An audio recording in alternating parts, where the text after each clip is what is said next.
बालेश्वर आकाश में प्रचंड शब्द शब्दरे सहर थरी उठिला कारण अस्पष्ट रही एपर्यंत जे केउथिपाई ए प्रचंड शब्द होउछि। जाजपुर भद्रक एवं केन्दुझर जिलार किछि स्थान में प्रचंड शब्द शुभिछि। आज शब्द को नहीं बालेश्वर जिलावासी आतंकित होइछन्ति। एते जोर रे शब्द होइतिला जे घरर कबाट झरका मध्य थरी उठितिला। पुणी थे कहि रखुछु आकाश में प्रचंड शब्द होइछि एवं बालेश्वर रे ए दृश्य देखा मिलुछि। बालेश्वर आकाश में प्रचंड शब्द रे थरी उठिछि पूरा सहर कारण अस्पष्ट रही जे कहीं शब्द प्रचंड शब्द शुणिथिला एवं जाजपुर भद्रक एवं केन्दुझर जिले में प्रचंड शब्द शुणा मिली। आज शब्द को नहीं जिलावासी आतंकित अवस्था अच्छा एवं ए भयंकर शब्द एत परिमाण रही जे घरर कबाट झरका थरी उठिला। प्रचंड शब्द को नहीं जिलावासी आतंकित होती। बालेश्वर शुभिची प्रचंड शब्द केउ कारण ए शब्द होइछि ताहा अस्पष्ट रही एपर्यंत। तेबे लोक माने एबे भी आतंकित अवस्था अच्छी। तेबे झरका कबाट आदि थरी उठिला जेतेबेले कि शब्द शुभिथिला आकाश रे प्रचंड शब्द आकाश रे शुभिथिला बालेश्वर आकाश रे। तेबे एहार पाखापाखि जिला गुड़िक जमीक शब्द को शुणी अनुभव कर जमीक पड़ोशी जिला केन्दुझर जाजपुर भद्रक जिले में यार शब्द शुणी लोके। प्रचंड शब्द होइछि आकाश रे ए शब्द करिछि एवं केउ कारण रे शब्द होइछि ताहा एपर्यंत स्पष्ट होई पारिनी। प्रचंड शब्द को नहीं वर्तमान लोक माने आतंकित अवस्था अच्छा कारण अस्पष्ट रही। तेबे बालेश्वर आकाश रे आज यही शब्द शुणा मिलुछि। प्रचंड शब्द रे कंपी उठी सारा सहर सारा जिला बालेश्वर जिला मध्य एवं केन्दुझर जाजपुर भद्रक जिला मध्य यही प्रचंड शब्द को अनुभव करुछंती। कारण कौन होइथाय पारे से संपर्क में कौन सी स्पष्टता एपर्यंत आसीना। तेबे लोक माने आतंकित अवस्था अच्छी कारण आकाश शुणुवा प्रचंड शब्द कौन होइथाय पारे से संपर्क में अधिक सूचना आम सहित अच्छा आशुतोष मल्लिक बालेश्वर रिपोर्टर। आशुतोष किभली शब्द होइतिला केतेबेले शब्द होइतिला? देखो किसी समय पूर्व बालेश्वर आकाश जदि कहवा शब्द प्रचंड शब्द भयभीत एक शब्द शुणा मिलला जहाँ नहीं लोकों भीतर निश्चय प्रश्न सृष्टि शब्द कौन पे होती तेणु लोकों भीतर किसी आशंका कराउछि। वर्तमान जदि कहवा 4 ରୁ 5 सेकेंड पर्यंत एभली जो शब्द रहिला तार तरंग रे गोटे भयभीत कला भाया परिस्थिति उपजिला। किंतु जहाँ कि जना पड़ुछि जे पूर्व आम देखिजे विभिन्न समय एभली शब्द सृष्टि होता देखा मिलूँ कहीं आगुरी कहुई जो शब्दर जो बेग ठारू जो जेट रो बेग अधिक हेले आकाश एभली शब्द सृष्टि हुए बोली कहुई। जेहेतु पाखे कोलेकुंडा रही तार एयरबेस रही चांदीपुर क्षेपणास्त्र परीक्षण रही किसी टेस्टिंग होता है बोली अनुमान करे। तो लोकों भितर जेहेतु वर्तमान से किसी परिस्थिति सृष्टि होनी किंतु जो शब्द है आकाश लोकों भीतर निश्चय प्रश्न उठी जे शब्द कौटी आसला कौन होता पारे समस्त मन में एभली एक प्रश्न उंकी मार्ची। तेणु वर्तमान जो शब्द को नहीं चारिया आलोचना होती शब्द कौन पे लोकों भीतर निश्चित भाव में शब्द हेले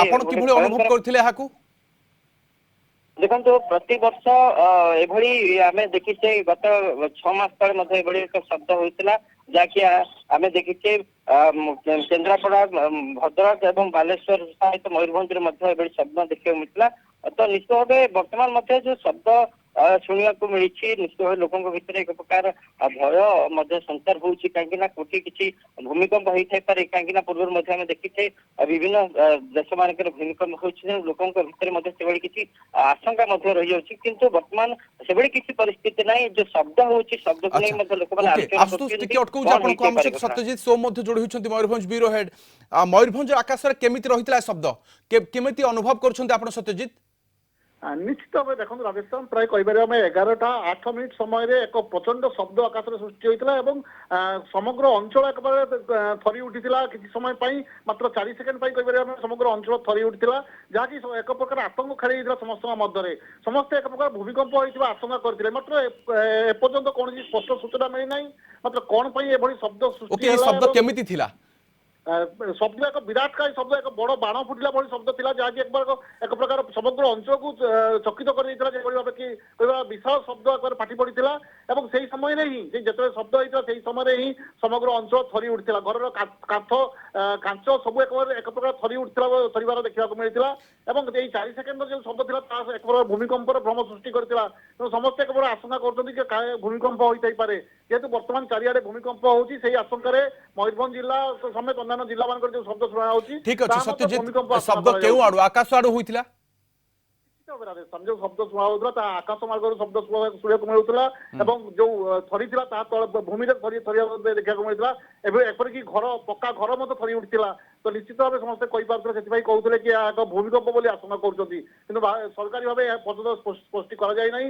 ଅଧିକାରୀ ମାନେ ଏପର୍ଯ୍ୟନ୍ତ ସ୍ପଷ୍ଟି କରିନାହାନ୍ତି କି ଏହା ଭୂମିକମ୍ପ ହୋଇଥିଲା ବୋଲି। ଓକେ, ବଜ୍ରପାତକୁ ମଧ୍ୟ ଆପଣ ଅନୁଭବ କରିଥିବେ, ଇଏ ତାଠୁ ବି ଅଧିକ କି? ନିଶ୍ଚିତ ଭାବେ ଯୋଉ ବଜ୍ରପାତ କଥା କହୁଛନ୍ତି ସେ ତୁଳନାରେ ଇଏ 100 ଗୁଣା ଅଧିକ ବୋଲି ଆମେ କହିପାରିବା। ଯେଭଳି ଭାବେ ଶବ୍ଦ ହେଇଥିଲା ତା ନିଶ୍ଚିତ ଏକ ବିରାଟକାୟ ଶବ୍ଦ ହେଇଥିଲା, ଯାହାକି ଏକ ପ୍ରକାର ଆତଙ୍କିତ କରିଥିଲା ସମସ୍ତଙ୍କୁ।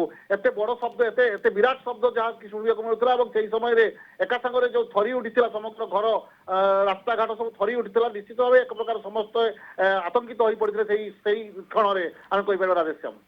ଓକେ, ଟିକେ ଅଟକେଇବେ ଆପଣଙ୍କୁ, ପୁଣି ଥରେ ଆଶୁତୋଷ ଆପଣଙ୍କ ପାଖକୁ ଆସୁଛି। ପୂର୍ବରୁ ମଧ୍ୟ ଏଭଳି ଅନୁଭବ ହୁଏ? ପୂର୍ବରୁ ମଧ୍ୟ ଏମିତି କେବେ ବାଲେଶ୍ୱରବାସୀ ଶୁଣିଥିଲେ ଏ ଶବ୍ଦ? ନିଶ୍ଚୟ ଭାବେ ଦେଖନ୍ତୁ ରାଧେଶ୍ୟାମ, ଆମେ ପୂର୍ବରୁ ମଧ୍ୟ ଏଭଳି ଶବ୍ଦ ମଧ୍ୟ ଶୁଣିଛି, କାହିଁକି ନା ଆମେ ଦେଖିଛେ ଗତ 7-8 ମାସ ତଳେ ମଧ୍ୟ ଏଭଳି ଶବ୍ଦ ହେଇଥିଲା। ଯୋଉ ଶବ୍ଦରେ କି ସାରା ବିଭିନ୍ନ ଜିଲ୍ଲାରେ ମଧ୍ୟ ଏହାର ପ୍ରଭାବ ଦେଖିବାକୁ ମିଳିଥିଲା। ଲୋକମାନେ ଭୟଭୀତ ହୋଇଯାଇଥିଲେ, କିଏ ଭାବୁଥିଲା ଏଇଟା ଶୂନ୍ୟରୁ ବଜ୍ରପାତ ହେଲା ଭଳି ଶବ୍ଦ ହଉଥିଲା, କିଏ କହୁଥିଲା ଏକ ଭୂମିକମ୍ପ ହଉଥିଲା। ତେଣୁ ଲୋକଙ୍କ ଭିତରେ ବିଭିନ୍ନ ଆଲୋଚନା ହଉଥିଲା। ଯେହେତୁ ଶବ୍ଦର ପରିମାଣ ଯଦି କହିବା ବଜ୍ରପାତର ଶବ୍ଦ ଠାରୁ ଅଧିକ ଥିଲା, 2 ରୁ 3 ଗୁଣ ଅଧିକ ଥିଲା, ତ କିଛି ସମୟ ପାଇଁ ଏହା ତରଙ୍ଗ ସୃଷ୍ଟି କଲା ଭଳି ଥରେଇ ଦେଲା ଭଳି ମଧ୍ୟ ଅନୁଭବ ହଉଥିଲା। କେତେ ସମୟ ପର୍ଯ୍ୟନ୍ତ ଅନୁଭବ ହୋଇଥିଲା? ଦେଖନ୍ତୁ ଯଦି କହିବା ଯୋଉ ଶବ୍ଦ ହେଲା ହଠାତ୍ ଶବ୍ଦ ହେଇ ସାଙ୍ଗେ ସାଙ୍ଗେ ତା ଉଭେଇ ଯାଇଥିଲା। ତାର ଯଦି କହିବା 5 ରୁ 7 ସେକେଣ୍ଡ ପର୍ଯ୍ୟନ୍ତ ମଧ୍ୟ ଶବ୍ଦର ତାର ରହିଥିଲା। ତେଣୁକରି ତେଣୁ ଲୋକଙ୍କ ଭିତରେ ନିଶ୍ଚିତ ଭାବେ ଗୋଟେ ପ୍ରକାର ଭୟର ମଧ୍ୟ ସଞ୍ଚାର ହଉଛି ଯେ କଣ ଏଇ ଶବ୍ଦର କାରଣ କଣ, ଶବ୍ଦ କୋଉଠୁ ହୋଇଥାଇପାରେ, ମଧ୍ୟ ଲୋକଙ୍କ ଭିତରେ ନାନା ଗୁଞ୍ଜରଣ ମଧ୍ୟ ସୃଷ୍ଟି ହଉଛି। ପୂର୍ବରୁ ମଧ୍ୟ ବାଲେଶ୍ୱରବାସୀ ଅନୁଭବ କରିଥିବେ ଯେ କୌଣସି ମିସାଇଲ ଟେଷ୍ଟ ହୁଏ, କୌଣସି ଅନ୍ୟ ପ୍ରକାରର ଥାଏ, ଯେ ବୋଧ ହୁଏ ଜିଲ୍ଲାରେ ଏହା ସ୍ୱାଭାବିକ। ଯଦି କେତେବେଳେ କୌଣସି ପ୍ରକାରର ଟେଷ୍ଟ ରେଞ୍ଜ ହୁଏ ସେତେବେଳେ ମଧ୍ୟ ଶବ୍ଦ ଶୁଣିବାକୁ ମିଳିଥାଏ, କିନ୍ତୁ ଏତେ ପ୍ରଚଣ୍ଡ ଭାବରେ କି? ନାଇଁ ଦେଖନ୍ତୁ, ବର୍ତ୍ତମାନ ବାଲେଶ୍ୱର ଯେହେତୁ ITR ପାଖରେ ଅଛି, ଏଠି ଯେତେବେଳେ ତୋପ ଗୁଡିକ ଏବଂ ଯାହାର ବୋମା ଗୁଡିକ ଯେତେବେଳେ ପରୀକ୍ଷଣ ହୁଏ ସବୁବେଳେ ଏଭଳି ଶବ୍ଦ ହୁଏ, କିନ୍ତୁ ସେଇ ଶବ୍ଦର ଗୁଣ ଅଧିକା ଥିଲା। କିନ୍ତୁ ସେଇ ଶବ୍ଦ ଯେହେତୁ ଲୋକମାନେ ଜାଣିଛନ୍ତି, ନିଶ୍ଚିତ ଭାବେ ସେମାନେ କହିପାରିବେ ଯେ ଏଠି ଚାନ୍ଦିପୁର କ୍ଷେପଣାସ୍ତ୍ର ପରୀକ୍ଷଣ କେନ୍ଦ୍ରରୁ କିଛି ଶବ୍ଦ ହଉଛି। କିନ୍ତୁ ଏ ଶବ୍ଦଟା ଯେହେତୁ ଶୂନ୍ୟରୁ ଆସିଛି, ଲୋକଙ୍କ ଭିତରେ ନାନା ଗୁଞ୍ଜରଣ ସୃଷ୍ଟି ହଉଛି ଯେ ଶବ୍ଦର କଣ ହେଇପାରେ। କିନ୍ତୁ କିଛି ବର୍ଷ ପୂର୍ବକୁ ଯଦି ଯିବା, କିଛି ମାସ ପୂର୍ବକୁ ଯଦି ଯିବା, ଏଭଳି ମଧ୍ୟ ଆଲୋଚନା ହଉଥିଲା ଯେ ଶବ୍ଦର କାରଣ କଣ। କିଛି ଲୋକଙ୍କ ଯୋଉମାନେ ଅଛନ୍ତି ଏକ୍ସପର୍ଟ ପର୍ସନ ସେମାନେ ମଧ୍ୟ କହିଥିଲେ ଯେ ଯୋଉ ଶବ୍ଦର ବେଗ ଠାରୁ ରକେଟ ଯୋଉ ରହିଛି ଏଠି କୋଲେକୁଣ୍ଡା ଏୟାରବେସ୍ ରହିଛି, ଚାନ୍ଦିପୁର କ୍ଷେପଣାସ୍ତ୍ର ଘାଟି ରହିଛି, ଯୋଉ କୋଲେକୁଣ୍ଡା ଏଇଠୁ ଯେତେବେଳେ ଶବ୍ଦର ବେଗ ଠାରୁ ଜେଟ୍ ର ବେଗ ଯେତେବେଳେ ଅଧିକ ହୁଏ, ଶୂନ୍ୟ ଆକାଶ ଭିତରେ ଏଭଳି ଗୋଟେ ଶବ୍ଦ ସୃଷ୍ଟି ହୁଏ। ତେଣୁକରି ତାକୁ ମଧ୍ୟ ସେମାନେ ଦର୍ଶାଇଥିଲେ, ତାଙ୍କର ବୈଜ୍ଞାନିକ କାରଣ ମଧ୍ୟ ସେମାନେ ଦର୍ଶାଇଥିଲେ।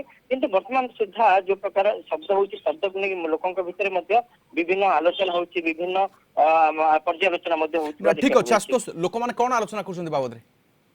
ଦେଖନ୍ତୁ ଯୋଉ ଶବ୍ଦ, କାହିଁକି ନା ବାଲେଶ୍ୱର ଆପଣ ଜାଣିଥିବେ ଯେହେତୁ କ୍ଷେପଣାସ୍ତ୍ର ପରୀକ୍ଷଣ ଅଛି, ବୋମାର ଯୋଉ ଟେଷ୍ଟିଂ ହେଲେ ମଧ୍ୟ ବିଭିନ୍ନ ସମୟରେ ଏଇ ଯୋଉ ପାଣି ଅଞ୍ଚଳ ଲୋକମାନେ ମାନେ ସେମାନେ ଜାଣିଛନ୍ତି ଏଠି ବୋମା ଟେଷ୍ଟିଂ ହଉଛି ବୋଲି।